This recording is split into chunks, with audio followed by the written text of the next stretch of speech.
Hello students welcome to my YouTube channel Tiya Knowledge. तो students आज এই ভিডিওত আমি ক্লাস 12 অসমীয়া পাঠ্যপুথিখনৰ প্ৰথম চেপ্টাৰ মোৰ মাতৃমুখ দৰ্শন। তো এই চেপ্টাৰৰ পৰা যোৱা 8 বছৰত অৰ্থাৎ 2017 পৰা 2024 চনলৈ হায়াৰ সেকেন্ডাৰী ফাইনেল এক্সামত কি কুৱেশ্যন আহিছিল, তো সেই কুৱেশ্যন এনসাৰবোৰ তোমালোকৰ লগত আজি আলোচনা কৰিম। আৰু স্টুডেন্টস এই কুৱেশ্যনবোৰ প্ৰায় তোমালোকৰ এইচএস ফাইনেল এক্সামত ৰিপিট হৈ থাকে। তো তোমালোকে ভিডিওটো চাই যোৱাৰ লগে লগে এটা বহীত তোমালোকে নোটছ বনাই লৈ যাবা আৰু ভিডিওটো সম্পূৰ্ণলৈকে চাবা, অলপ স্কিপ নকৰিবা। আৰু চেনেলৰ পোনপ্ৰথমবাৰ ভিজিট কৰিলে প্লিজ চেনেলটো সাবস্ক্ৰাইব কৰি কাষতে থকা বেল আইকনটো প্ৰেছ কৰি দিবা, যাতে এনে গুৰুত্বপূৰ্ণ আপডেট তুমি সদায় পাই থাকিবলৈ সক্ষম হোৱা। তো বলা নকৰি আমি আজি ভিডিওটো আৰম্ভ কৰোঁ। তো ষ্টুডেণ্ট ফাৰ্ষ্ট আমি আলোচনা কৰিলোঁ যে 2017 বৰ্ষত মোৰ মাতৃমুখ দৰ্শন পাঠ্যৰ পৰা এইচএছ ফাইনেল এক্সামত কি কুৱেশ্যনবোৰ আহিছিল।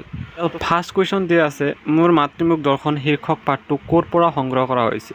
তো ইয়াৰ উত্তৰ হ'ব মোৰ মাতৃমুখ দৰ্শন শীৰ্ষক পাঠটো ডক্টৰ নগেন শইকীয়াৰ সম্পাদিত বেজবৰুৱাৰ ৰচনাৱলীৰ প্ৰথম খণ্ডৰ পৰা সংগ্ৰহ কৰা হৈছে।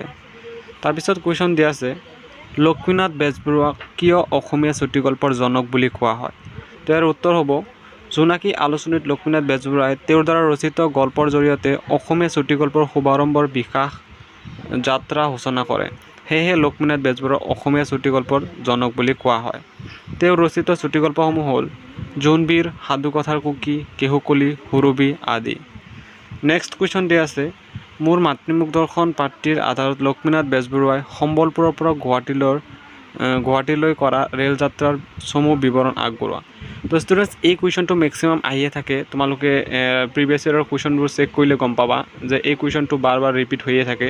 তো ষ্টুডেণ্টছ এইটো কুৱেশ্যন এনচাৰটো তোমালোকৰ মেক্সিমাম অহাৰ চান্স থাকে, তো তোমালোকে লিখি ল'বা। তো ইয়াৰ উত্তৰ হ'ব লিখক লক্ষ্মীনাথ বেজবৰুৱাদেৱে কামৰ ব্যস্ততাৰ কাৰণে 2 বছৰ পাছত মাতৃমুখ দৰ্শনৰ বাবে সম্বলপুৰৰ পৰা অসমলৈ বুলি যাত্ৰা কৰিছিল। দুৰ্গা পূজাৰ বন্ধত ৰেল কোম্পানীয়ে যাত্ৰীক ভাড়াৰ সুবিধা কৰি দিয়াৰ বাবে লিখকে এই সুযোগ এৰি নিদি 1930 চনৰ 19 ছেপ্টেম্বৰত অসমলৈ যাত্ৰা আৰম্ভ কৰিছিল। এই যাত্ৰাৰ সংগী আছিল তেখেতৰ সহধৰ্মিনী আৰু সৰু জীয়েক। সংস্কৃত শ্লোক আছে যে পথে নাৰী বিবৰ্জিত, অৰ্থাৎ যাত্ৰাৰ পথত নাৰী লগত থাকিলে আহুকালে দেখা দিয়ে, গতিকে ক'ৰবালৈ গ'লে লগত তিৰোতা মানুহ নিব নালাগে। কিন্তু লিখকৰ ক্ষেত্ৰত তেনে কোনো বিপদ হোৱা নাছিল, তেওঁৰ ভাৰ্যা লগত থকা বাবে ৰেল যাত্ৰাত সহায়হে হৈছিল। লিখকৰ ভাষাত মই কওঁ মোৰ বহু দৰ্শনত পথে নাৰী বৰ্জিতা নহয়, সম্পূজিতাহে। যাত্ৰাৰ পথত তেখেতৰ ভাৰ্যাই ৰেলৰ টিকেট কিনা, ফল কাটি দিয়া, পিঠা চাহ পানীৰ যোগান ধৰা, আনকি ৰেলৰ খোটালিত ভাত পানীৰ যোগান ধৰি ভোক নিবাৰণ কৰাৰ দৰে, শুবৰ সময়ত পাৰ্টিখন পাৰি দিয়া, গাৰুটো মূৰৰ তলত গুজি দিয়া, বিচনীৰে বিচি ঘাম দূৰ কৰা আদি কামবোৰ তেওঁক লঘু আনন্দৰে যাত্ৰা সুসম্পাদিত হৈ অন্ত পৰিছিল। সেয়েহে লেখকৰ ভাবে নাৰী পথত যে গলগ্ৰহ নহয় বৰং গলৰ মালাহে, অৰ্থাৎ মালতীৰ মালা। লিখকৰ সেইবাৰৰ ৰেল যাত্ৰাটো কিছু বিৰক্তিকৰ আছিল।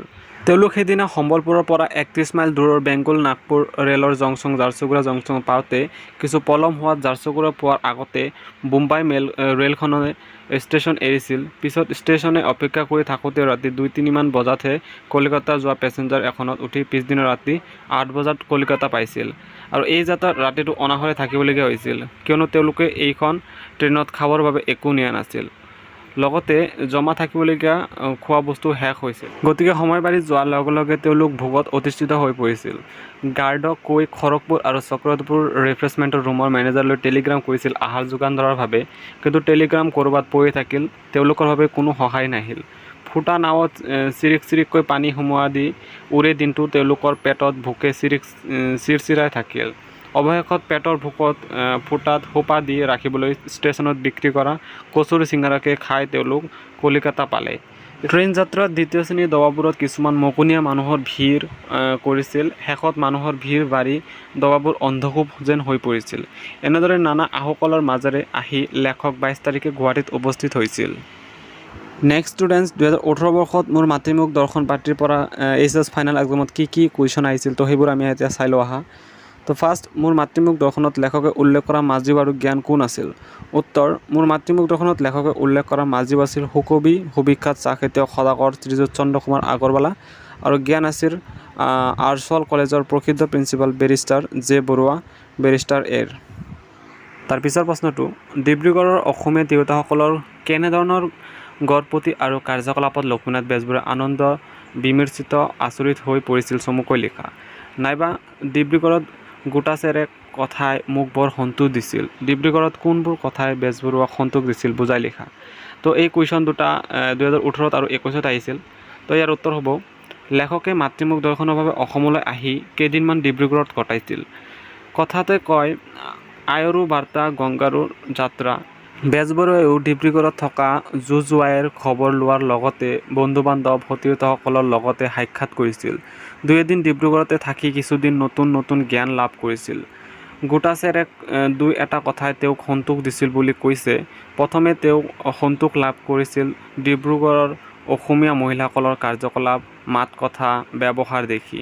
তেওঁলোক উৰণিৰ তলতে আবদ্ধ হৈ চেচুকৰ ডেমডেউকা হৈ থকা নাই। শিক্ষা দীক্ষা আৰু ৰাজহুৱা কাম কাজত আজিকালি তেওঁলোক অগ্ৰগণী। সকলো সজ কামত পুৰুষৰ সমানে আগ্ৰহী হৈ অংশ লয়। ৰক্ষণশীল সমাজৰ শিকলি ছিঙি তেওঁলোক ওলাই আহিছে। সভা সমিতিৰ সুন্দৰ বক্তৃতা দি নামোজ্জ্বল পুৰুষকো চেৰ পেলাইছে। ৰামমোহন ৰায়ৰ স্মৃতি সভাত কল্যাণীয় শ্ৰীমতী যোগা দেৱীৰ বক্তৃতা শুনি তেওঁ বৰকৈ অভিভূত হৈ পৰিছিল।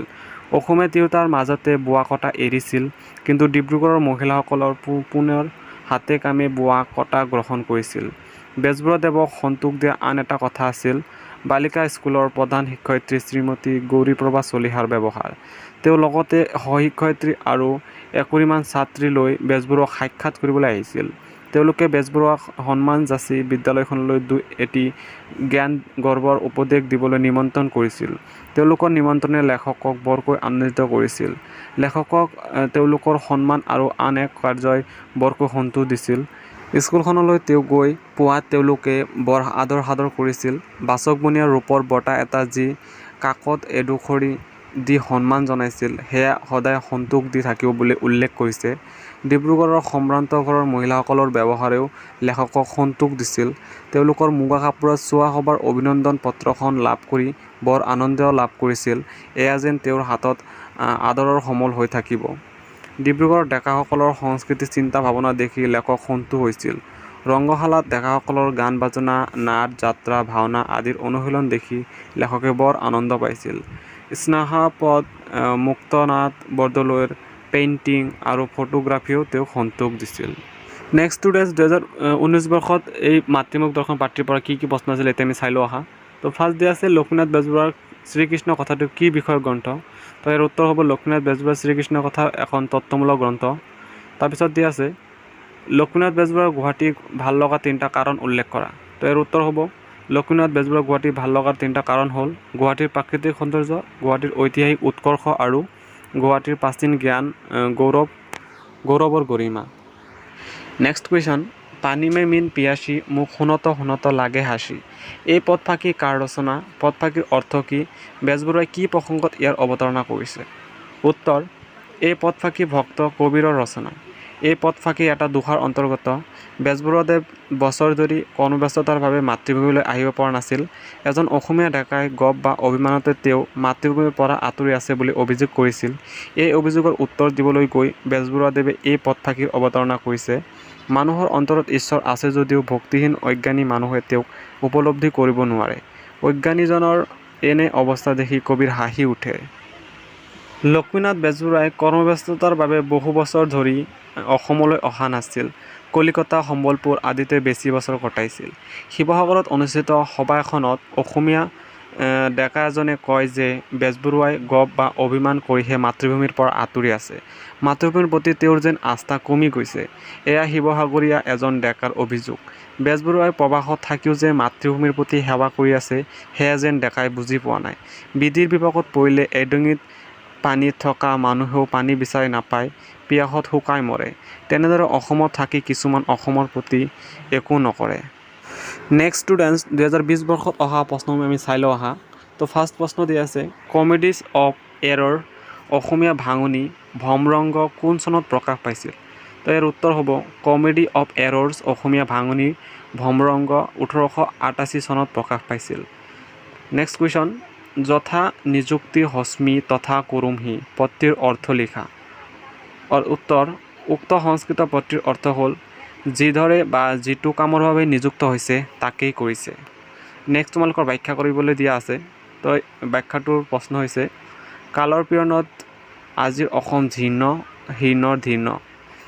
তো ইয়াৰ উত্তৰ হ'ব কালৰ পিয়নত আজিৰ অসম জীৰ্ণ হীনৰ ধীৰ্ণ। উপৰোক্ত বাক্যশাৰী আমাৰ অসমীয়া পাঠ্যপুথিৰ সাহিত্য সৌৰভৰ অন্তৰ্গত ৰসৰাজ লক্ষ্মীনাথ বেজবৰুৱাৰ দ্বাৰা ৰচিত মোৰ মাতৃমুখ দৰ্শন নামৰ প্ৰবন্ধটিৰ পৰা তুলি দিয়া হৈছে। তাৰপিছত তোমাৰ ব্যাখ্যাখিনি দিয়া আছে। সোণত সুবগা চৰা অসমীয়া আয়ে চিৰকাল অসমবাসীক গৌৰৱান্বিত কৰি আহিছে। ইয়াৰ প্ৰাকৃতিক সৌন্দৰ্য, ঐতিহাসিক উৎকৰ্ষ, প্ৰাচীন গৰিমাই অসমবাসীক যেন বিশ্ব দৰবাৰত জিলিকি তুলিছে। চিৰদিন অসমীয়াৰ গৌৰৱৰ ধ্বজা হৈ অহা অসমীয়া আয়ে যেন কালৰ পিয়নত স্নান হৈ যাব ধৰিছে। যুগ যুগ ধৰি বিভিন্ন জাতি জনজাতিয়ে অসম মাতৃৰ বুকত কৰি অহা আঘাতে যদিও অসম মাতৃ জীৰ্ণ কৰি তুলিছে, তথাপি কেতিয়াও দুৰ্বল কৰিব পৰা নাই।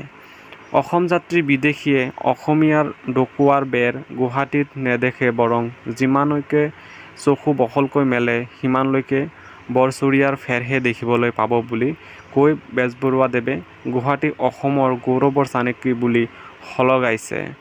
অৰ্থাৎ বিদেশীৰ আকাশত মান হ'ব খোজা অসমীয়া আইৰ ঐতিহ্য কীৰ্তিক গুৱাহাটীয়ে নতুনকৈ প্ৰতিষ্ঠা কৰিব বুলি কোৱাৰ প্ৰসংগত বেজবৰুৱাদেৱে এই বাক্যশাৰীৰ অৱতাৰণা কৰিছে। নেক্সট তোমালোকৰ প্ৰশ্নটো দিয়া আছে সম্বলপুৰ ভাৰতৰ কোন ৰাজ্যত অৱস্থিত? তো ইয়াৰ উত্তৰ হ'ব সম্বলপুৰ ভাৰতৰ উৰিষ্যা ৰাজ্যত অৱস্থিত। তো ষ্টুডেণ্টছ আজি আমি 2017 বৰ্ষৰ পৰা 2020 বৰ্ষলৈ কি প্ৰশ্ন আহিছিল এই লেচনটোৰ পৰা সেইটো আমি আলোচনা কৰিলোঁ। নেক্সট মই তোমালোকক 21, 22 আৰু 23, 24 এই 4টা বছৰত কি প্ৰশ্ন আহিছিল তোমালোকক সেইটো মই তোমালোকক দেখাই দিম। আজি দেখাই নিদিলোঁ কাৰণ ভিডিঅ'টো বহুত লং হৈ যাব, সেয়ে আজি এইখিনিতে সামৰিছোঁ। তো ষ্টুডেণ্টছ আজিৰ ভিডিঅ'ত এইখিনি আছিল। যদি ভিডিঅ'টো ভাল লাগে প্লিজ ভিডিঅ'টো লাইক কৰি দিবা, আৰু যদি কিবা ইয়াত বুজি নোপোৱা তো পুনৰ তোমালোকে ভিডিঅ'টো আকৌ চাব পাৰা, আৰু যদি কিবা সুধিব লগা থাকে প্লিজ কমেণ্ট কৰি জনাবা। তো ষ্টুডেণ্টছ আজিৰ ভিডিঅ'ত এইখিনি আছিল। পুনৰ লগ পাম এনেধৰণৰ গুৰুত্বপূৰ্ণ ভিডিঅ'বোৰ লৈ।